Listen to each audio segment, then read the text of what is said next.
Har bitta insonda energiya bo'ladi. Buni 100% ishlata olish bor, tejash bor va energiyani sovurish bor. Endi men aytgan bo'lardim, insonda 100% energiya bor bo'ladigan bo'lsa, uni biz necha foizini ishlata olyapmiz? Uni biz faqat 100% dan 0,1%nigina ishlata olyapmiz. Ha, to'g'ri eshitdingiz.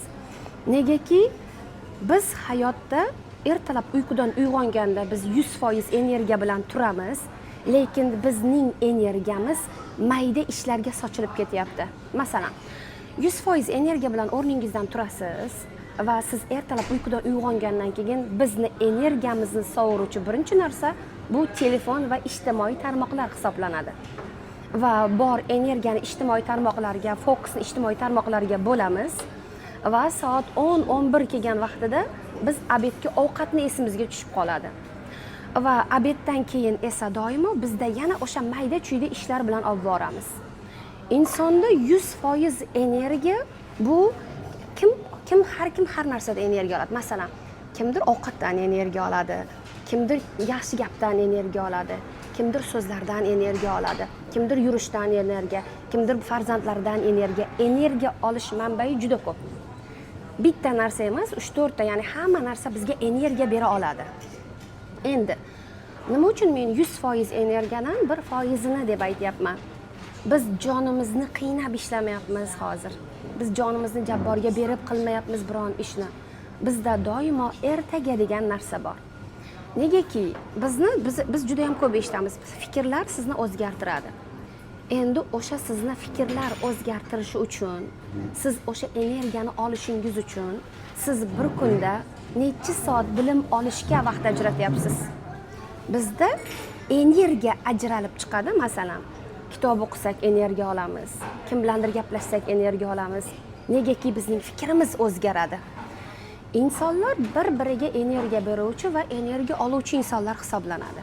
Endi aytgan bo'lar edim. Sizning energiyangiz hozir qayerga sochilyapti? Sizning energiyangiz hozir qayerga ishlatilyapti? 100% energiyangizni siz hech taqsimlay olganmisiz? Masalan, necha foizini siz ishlata olyapsiz biznesga, necha foizini uyga ishlatyapsiz energiyangizni, necha foizini hozirgi kunda ya'ni salbiy narsalarga ishlatyapsiz? Bizda 99% bizning energiyamiz salbiy narsalarga ketib qolyapti. Shuning uchun ham bizda nafaqat biznes, balki hayotimizda bizda mamnunlik yo'q. Hayotimizda yo'q bu narsa. Nima uchun? Negaki menga aytadi, misol uchun, Nargiz Umarbekovna, energiya yetishmayapti menga. Energiyani qayerdan olasiz deydi.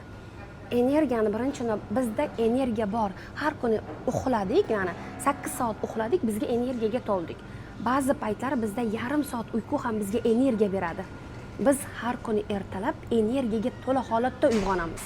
Lekin o'sha energiyani ushlab qolish bu birinchi navbat sport, ikkinchi navbat ovqat, uchinchi navbat bilim, harakatdan iborat.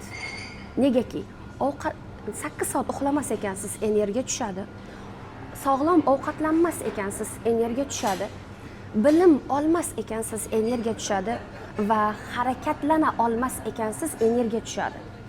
Mana shu 4 ta sizda hozir jam sizga energiya beradigan 4 ta narsani qaysi bittasi agar bizda yo'q bo'ladigan bo'lsa, bu bizni energiyamizni tushiradi.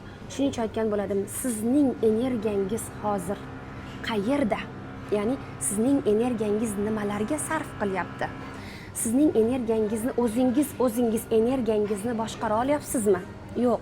Bizni doimo energiyamizni kimdir boshqarish kerak. Ya'ni hech kim energiyani boshqarish kerak emas, o'zimiz energiyamizni boshqara olishimiz kerak.